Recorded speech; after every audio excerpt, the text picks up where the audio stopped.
ಈಗ ಇಲ್ಲ ಅವರು ಗೌರವಾನ್ವಿತ ಗೃಹ ಸಚಿವರು ಅವ್ರನ್ನ ಕರೆದು ಅವ್ರನ್ನ ಮಾತಾಡಿಸಿ ಕಳಿಸಿದಿರಿ ಅಂತ ನನಗನ್ಸ್ತದೆ. ಸರ್ಕಾರ ಕರೆದು ಮಾತಾಡಿಸ್ಬಾರ್ದಾಯ್ತು, ಅವ್ರಿಗೆ ಶಾಲು ಒದಿಸಿ ಸನ್ಮಾನ ಮಾಡಿ ಕಳಿಸ್ಬೇಕಾಯ್ತು. ಬಿರಿಯಾನಿ ಏನು ಈ ತರ ಈ ಕೇಸ್ಗೆ ಕರೆದು ಮಾತಾಡಿ ಕಳ್ಸೋ ಕೇಸ ಇದ್ದು ಒದ್ ಒಳಗಡೆ ಹಾಕ್ಬೇಕಾಯ್ತು ಅವ್ರನ್ನ.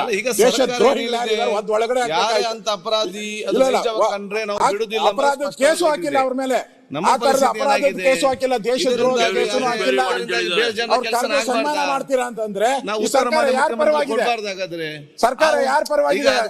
ವಿಚಾರ ತಾವೆಲ್ಲ ಚರ್ಚೆ ಮಾಡಿದ್ರಿ, ಸರ್ಕಾರ ಉತ್ತರ ಕೊಟ್ಟಿದೆ. ಸರ್ಕಾರ ಸರ್ಕಾರ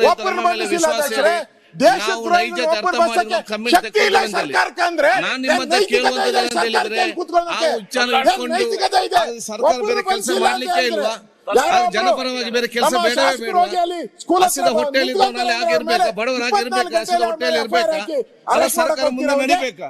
ಅಲ್ಲ ನಿಮ್ದೇ ವಿಚಾರ ಇಟ್ಕೊಂಡು ಹೋದ್ರೆ ಜನಸಂಘ ಕೆಲಸ ಆಗುದೇ ಬೇಡವಾದ್ರೆ ಸದನ ಮುಂದೆ ನಡೆಸುವುದೇ ಬೇಡವಾ?